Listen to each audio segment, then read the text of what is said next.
Controlled Chaos with your hosts, Liz and Allie. I'm Liz, the writer. And I'm Allie, the publicist. We are your quintessential 40-something besties who dive headfirst into all things pop culture. Think motherhood, relationships, hot stories taking over your newsfeed, and of course, the latest gripping true crime mysteries. This is Controlled Chaos, your much-needed weekly pop culture juice. Drink up.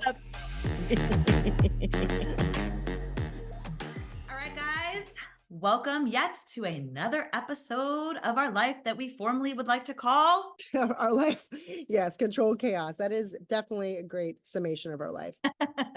And we were just having a little side combo before we started recording of like, sometimes we just get in these like conversations where we're just like, oh, I want to talk about this on the show. And it's like, no, but this is our topic. But I would just like to kick off before we get into the real topic of the show. Do you ever have those nights where you're just like laying in bed next to your partner and you're just sort of like dreaming about a life you don't have? I mean, like every night, except my partner is sleeping on the couch and I'm just lying there being like snoring away. Yeah. Your partner's snoring. I mean, it's like we were talking about Travis Kelce, how hunky he is. And then I found myself, laying just in bed. daydreaming about him. Yeah, you just picture yourself in another life. No, I mean, if we all don't do that, we're not bad. Everyone's lying. It's a survival tactic is what it is.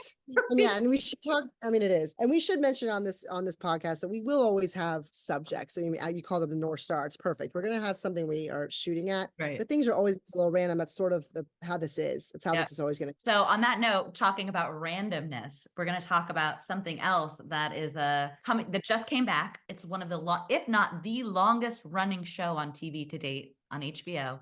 You guessed it, y'all. It's Curb Your Enthusiasm. I haven't even seen the episode yet, and I've heard it was really funny. I'd really like to see it. So this has been on what, 25 years? That's why this show's so interesting, right? It took a long hiatus. So like, I don't know how that really works out mathematically, if it still really is. I guess it is the longest show no matter what. I think it is the longest show that's ever been on HBO, right? On HBO. 24 years. Yeah. On HBO. Yeah. You think about shows like Sex and the City that were on for years. I mean, this is just like. Sex and the City is actually only on 6 years. Pretty short stint. I felt like it was like, maybe because of all the movies. And then I thought they did a good job of getting out why they were still ahead, because some shows drag on. Yeah. I'm not saying Curb has. I don't even know how to describe Curb, because it talk about it being chaos. It's just so random. Like some episodes you're falling on the floor, some you're just like, I'm so awkward right now, I can't move. I'm a sporadic watcher of Curb, which when something's on for 25 years, everybody is. A lot of people talk about how the show took a big turn, not for the good or bad, when Larry became single Larry and Cheryl kind of moved on to Ted Danson, and then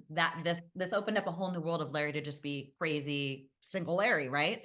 Yes. Back to the randomness, I think that's probably why this show has such a wide appeal and has been going on for so many years, because it really does hit these random. And of course it reminds you of Seinfeld, right? It's the same kind of humor, which I find it interesting when you meet someone who, for instance, my husband never watched Seinfeld, doesn't get it. He's tried a couple episodes, doesn't get it, but he thinks Curb is the best thing in the world. His laughter echoes throughout the home when he's. I know people who watch Curb and not Seinfeld. It doesn't have to be like, you do both. But don't you find the humor so similar? Like how it seems so. No, I was not like, I'm not like, I've obviously seen Seinfeld, but I wasn't one of those people like how my husband's watched. He's probably watched the entire series of Seinfeld like 15 times. No joke.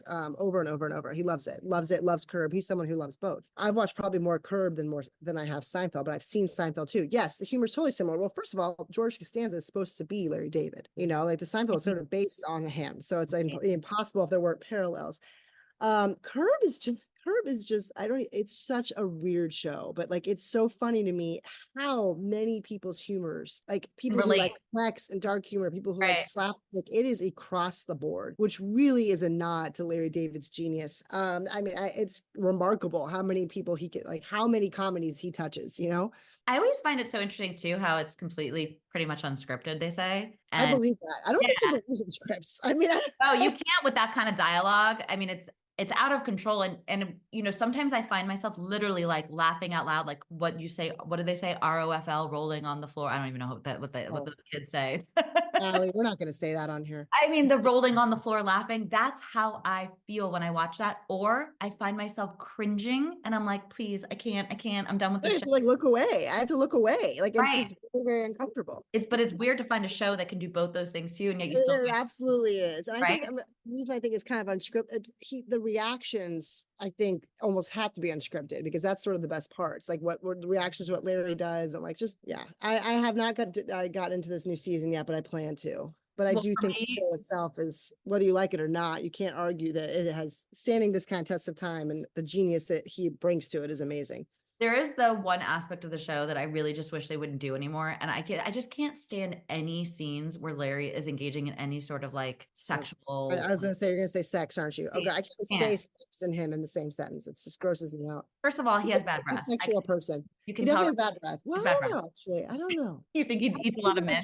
he's an occasional bad breather. I don't think he's like a Well, you know what's but funny? The first season, because I just started rewatching it, he's chewing gum in every yeah, scene. so he's okay, so he's got good breath. But not That's anymore. It was like an old Larry where he actually came across kind of cool and not as annoying. And then there's a part, like I don't know if it was episode 3 or 4 of season 1, where all of a sudden they must have gotten some feedback where they're like, you need to make Larry more cringeworthy, because it flipped from him being like kind of annoying but like cool, chewing his he gum. definitely moves up into like a high And then level.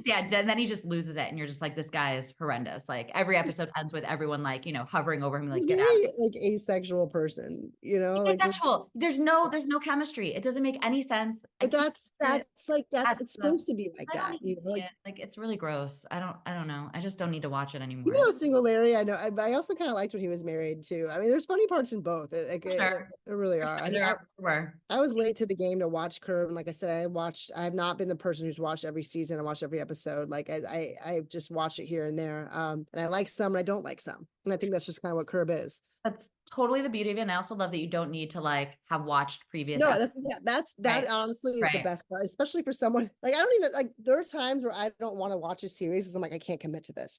Right. Curb is refreshing in that fact you can just pop on one Yeah. episode and it doesn't matter. You do not have to have watched every season before. It's and same with Seinfeld, same with all those Yeah. shows, and that is nice. There's no zero commitment. Just want to pop on. If you guys have never seen an episode in your life, you could pop on right now and be entertained. You might not get a couple of inside jokes, but like 99% of it you'll get. But For overall, like last the theme.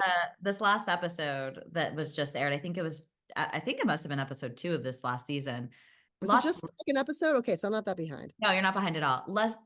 Latte Larry, who is by far probably one of my characters, he reincarnates as like another character, and you die because we know that that's really him as an actor, but in the show it's not him, and they're Yeah. like in awe with like it's just I don't know. And then the episode with like him borrowing the glasses from what's his name's mom. Oh my god, what's the guy that lives with him? Oh my god, it was freaking. Oh gosh, I can't think of his name either. Anyway, he borrows his mom's glasses, and then the whole episode is like it's like cutting to like older women doing the same facial. And like, how do they come up with this stuff? It's just those little moments where you just find I don't yourself know how like, long he's been coming up with things like this. Like how long he's been really? in, but you know why I don't think he's coming up with it because I think this really is him. I think Yeah, it I has mean to be when people you're have this. said that Larry David's character is not as much a character as we really think. I mean, are some things played up? Sure, but I'm pretty sure Larry David is just playing himself.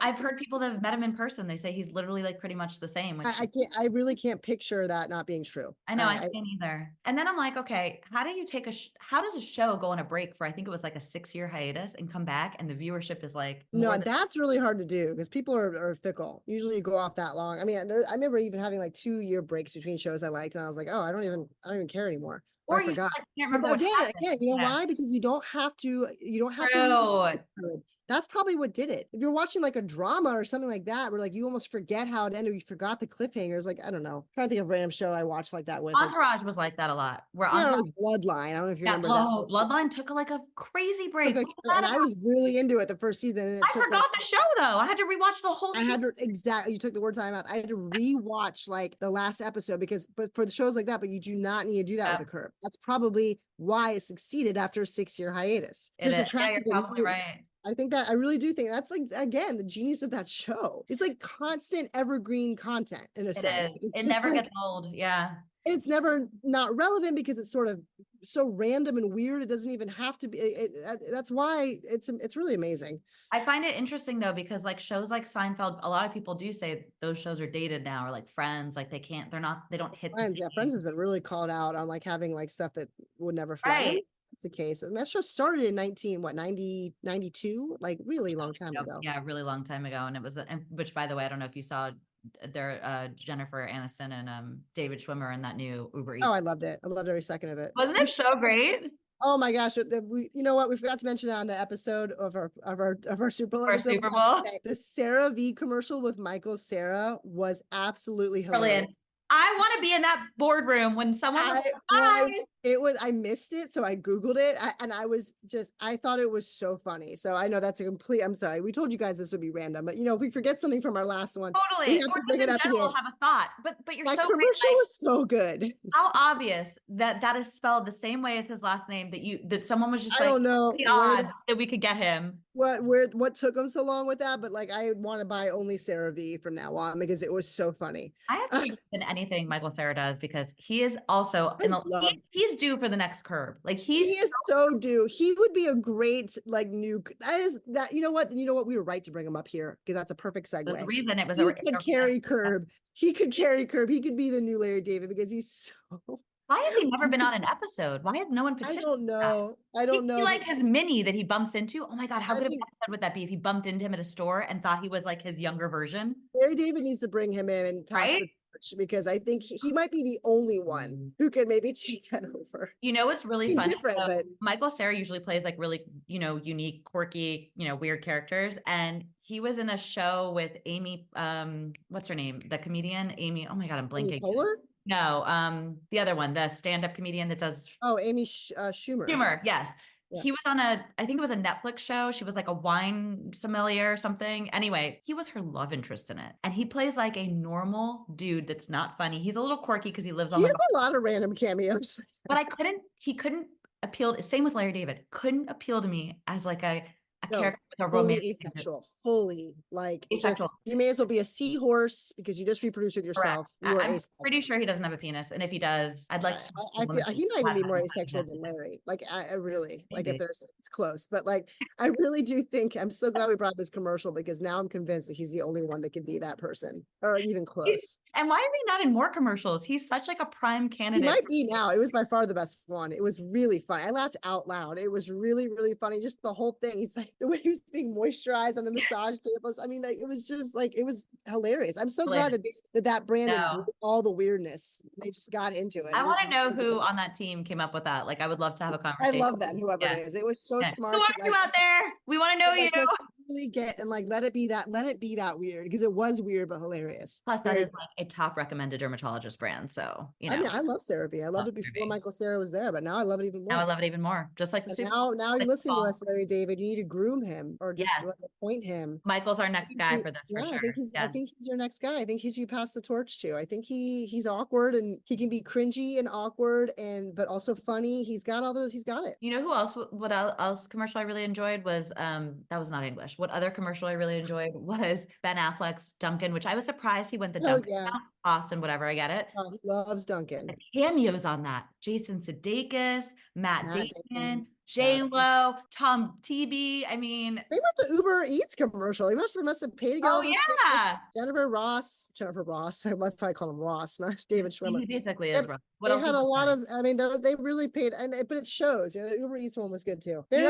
Call David Schwimmer Ross. What else has he done to qualify him as any better? Well, I was thinking about that when the commercial came on and how Jennifer Aniston's done so many. He hasn't done. Has he done? He's a frequent guest on Curb though. He's been on Curb a few times. True, he has playing himself. Right? He's never done his own show or has he done any movies? I can't even. He did in a while. Pallbearer. I don't know why that. Nothing like the careers the rest of his posters.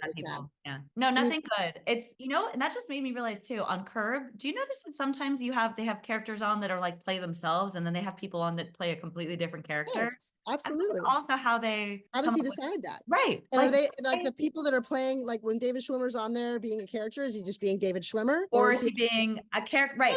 Larry is Larry, but then there's just some actual characters that are not they don't play themselves at all. That's where the show keeps you guessing. Yeah, it's true. But it's true. If you think of Lin-Manuel Miranda, who we love and who's brilliant, right? With that whole season around the Broadway show they were creating, you were cringing with Lin. You're you're such a dick in this show, but you're he's not like that in real life. But what if he is? I know, it's really funny because there's so much real and imaginary paired together in that show all the time. You really don't know. I mean, it's truly genius. Sorry, my wind chimes are going crazy. I'm in my carport, okay? Wait, I think that's the ending bell. Yep, that's our ending bell. You guys, it's been a wonderful episode. We've talked about, once again, the Super Bowl, Travis and Taylor, because we can't get off them. We've talked about. Yeah, you seem to creep into every episode we do now. So we're sorry. That's eventually going to end, or maybe it won't. I think it's going to keep going. Yeah, we're going to be following them on their tour.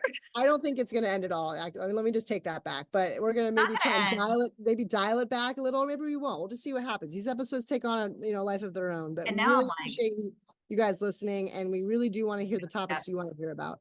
And is Travis going to propose to Taylor on one of her concerts? He's probably gonna propose her on tour. It needs to happen. It's gonna be public, and you convinced me of that, or the Super Bowl, and you convinced me of that. I was wrong. We talked about her wedding, like I know a couple episodes back, and I just keep thinking in my head, like there's no way they're gonna be like his best man is his brother and Blake Lively's her best woman. It's gonna be maid of honor.